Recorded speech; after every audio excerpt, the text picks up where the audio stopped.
Então, revisão, nono ano, capítulo 2 e 5, 2 e 5, AV2, primeiro trimestre. Na prova, vocês vão ter que, associar as regiões com as características. As regiões da Ásia com as características pertinentes a ela, ok? Então, aquilo que já está no livro, né? Vocês fizeram isso também no livro, mais ou menos. Então, regionalização asiática, setentrional. Setentrional é norte, tá? Meridional é sul. Então, setentrional, que é a parte norte. Então, nós temos aí como destaque a Sibéria, sobre essa região. E lembrando, características da Sibéria, uma área muito fria, permafrost gigantesco, onde que o solo fica coberto por neve, a temperatura ela chega aí na casa dos 50 graus negativos. Foi uma colônia penal, onde que os prisioneiros, de muito má índole, acabaram sendo excluídos lá para poder morrer por hipotermia. Essa área aí também nós temos muitos recursos energéticos, então boa parte do petróleo, do gás natural da Rússia se encontra nessa região da Sibéria.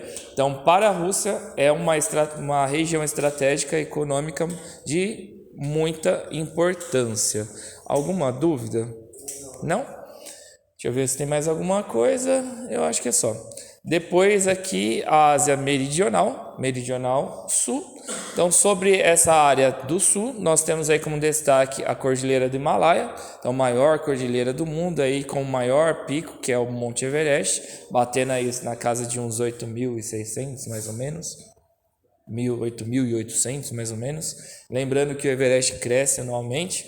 Essa área também é marcada pelo subcontinente indiano. O que seria o subcontinente indiano?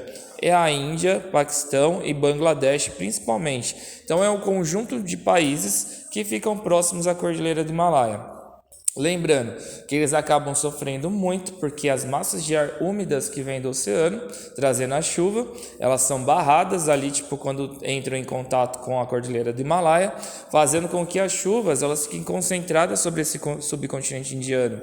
Então, nós teremos ali o clima de monções, que são chuvas potencializadas. Aquilo que nós experimentamos aí no começo do ano, muita chuva, muita enchente, pessoal perdendo casa, muitas pessoas perdendo vidas, muitas pessoas perdendo seus bens. Isso sobre o subcontinente indiano, às vezes acaba sendo corriqueiro, algo constante anualmente na vida deles, infelizmente.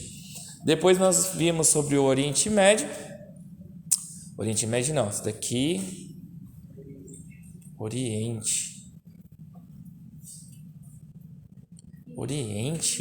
Mas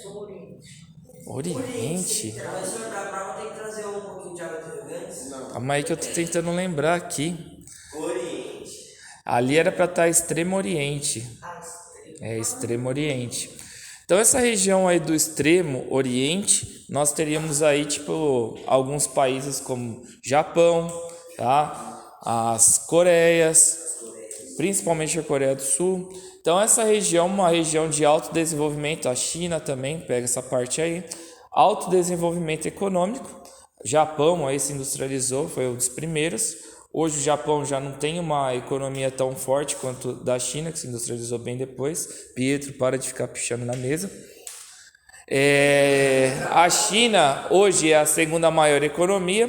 E a China, por que tem esse grande alto desenvolvimento? Por conta, de produzir muito, explorar muito o seu trabalhador e os produtos serem extremamente baratos. Então, eles acabam ganhando muito dinheiro na quantidade. O Japão, eu já comentei aí, alto nível de desenvolvimento. O Japão, ultimamente, tem caído um pouco aí, na sua economia por conta do envelhecimento populacional. Então, as pessoas se tornando aí idosas e tal, acabam não compondo aí o mercado de trabalho e isso faz com que a economia dê uma queda. E é óbvio também, os produtos japoneses são extremamente caros, né? Já tá aí a Sony para poder mostrar, né? PlayStation. O que mais que é caro lá? Os carros da Honda, da Hyundai. Sempre confundo. Honda. Carro da Honda também bem caro. Prosseguindo. Hyundai é Coreia do Sul. Saúde. Sudeste Asiático. No Sudeste Asiático nós temos aí um contraste socioeconômico. O que seria um contraste socioeconômico? Por um lado nós temos regiões bem evoluídas, a exemplo de Singapura, E do outro lado nós temos regiões mais pobres, a exemplo tipo da Indonésia. Então é um contraste socioeconômico que marca este sudeste asiático. Áreas onde que acabam tendo um alto nível de desenvolvimento para as pessoas, para os seus cidadãos. O exemplo de novo é a Singapura, ela é mais ou menos do tamanho do estado de São Paulo e tem uma economia 5 vezes maior do que a do Brasil.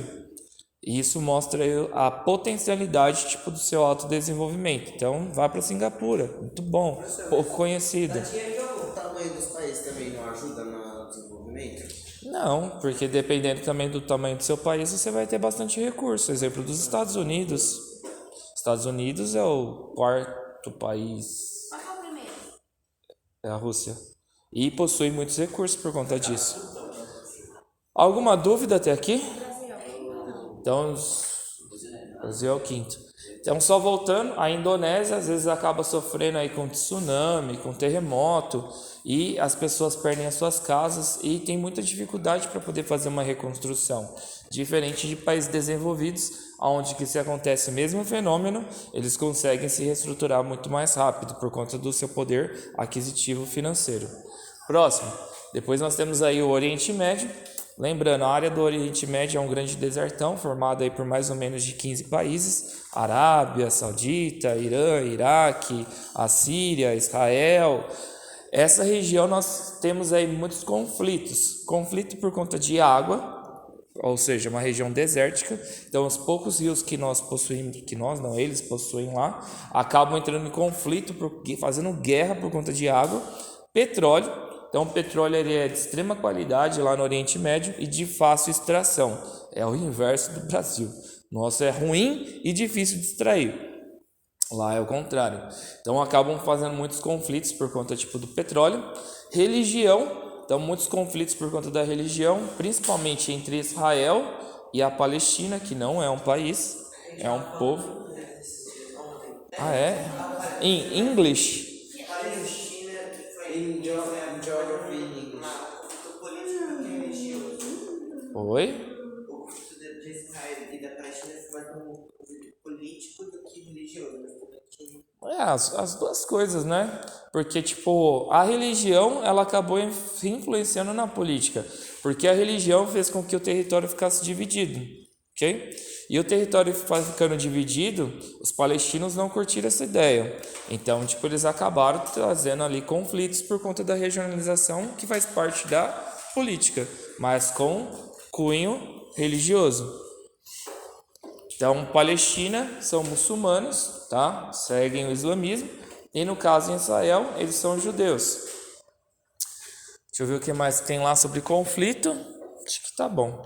Depois a gente tem a Ásia Central, que são marcados aí por países ex-soviéticos, Cazaquistão, Uzbequistão, um monte de estão marcados por ex-soviéticos. E lembrando, se fizeram parte da União Soviética, tiveram aí um atraso socioeconômico muito grande, porque a Guerra Fria ela durou aí cerca de uns 40 anos e por conta disso acabou trazendo um atraso socioeconômico para os países. Consecutivamente, a população acaba sofrendo as consequências disso, de não terem acesso completos sobre as suas necessidades.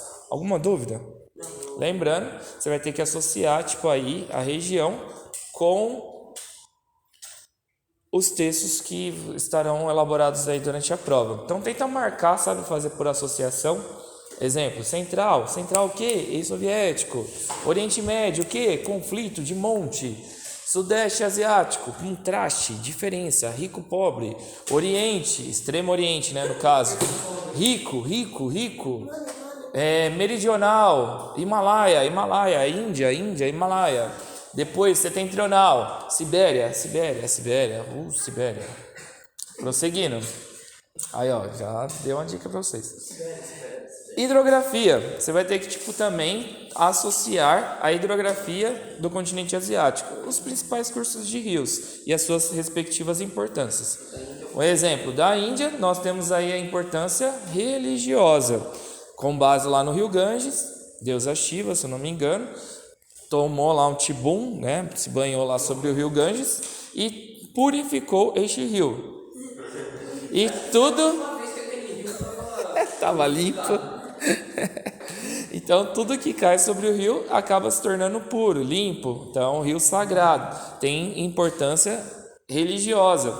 De acordo com o hinduísmo, todo hindu precisa tomar um banho uma vez por ano para ser purificado dos seus pecados. E a gente sabe que há grandes problemas sobre este rio, principalmente aí por conta dos mortos, são jogados lá no rio Ganges, porque eles acreditam que precisa o corpo estar no rio Ganges para poder ter uma purificação. Então, automaticamente, o rio ele acaba se tornando um cemitério, mas fazem o processo de cremação.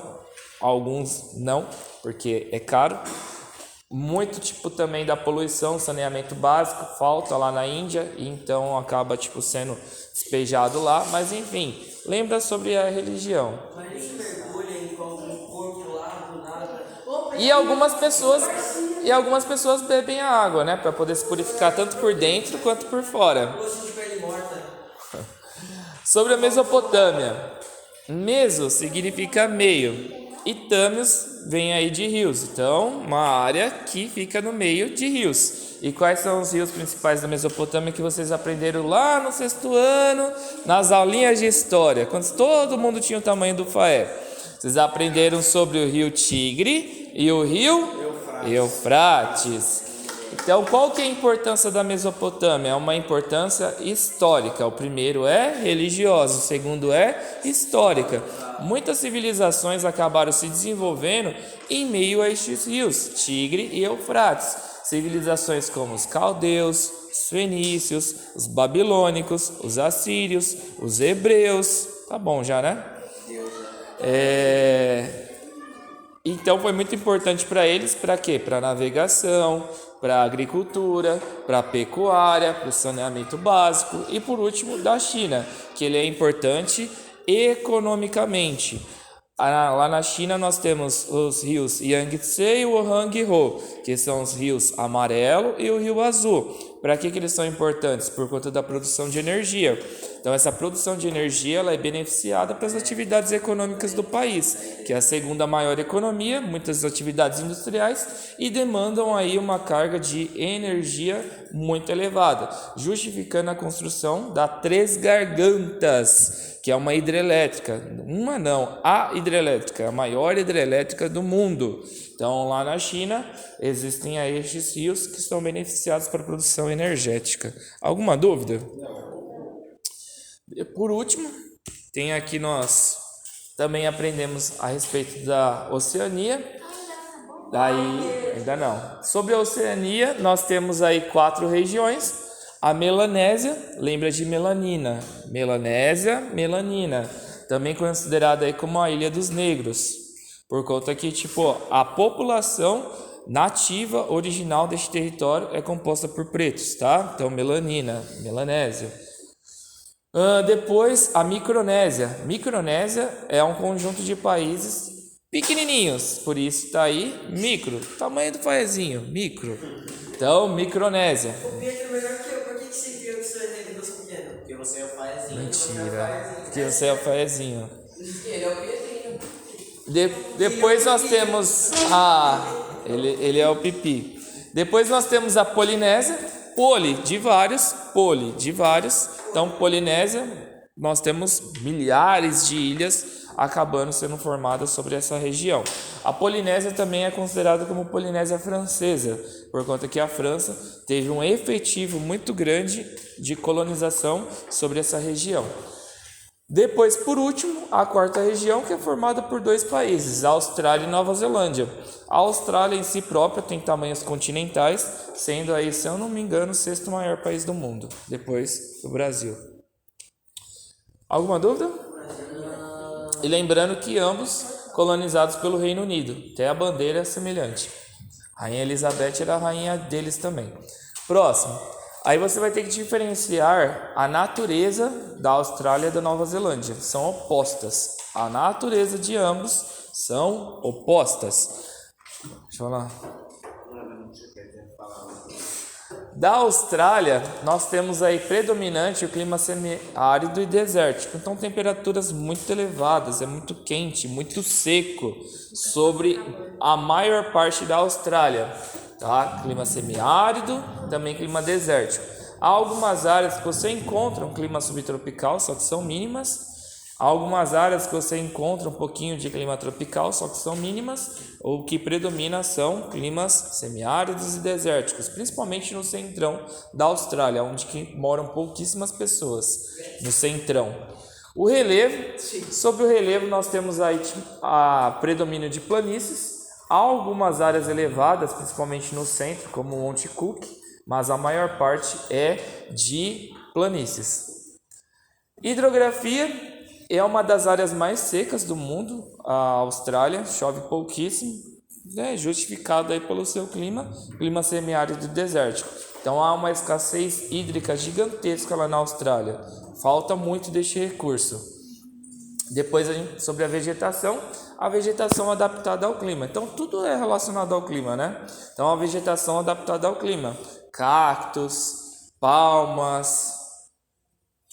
Algumas áreas onde que há o clima tropical, nós teremos vegetação mais adaptada ao clima tropical, mas uma boa parte vegetação adaptada à escassez hídrica.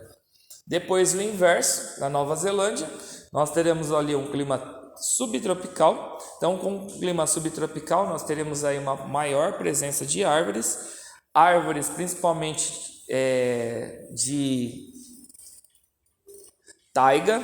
A taiga são também consideradas como pinheiros, ou árvore de Natal, ou árvore boreal.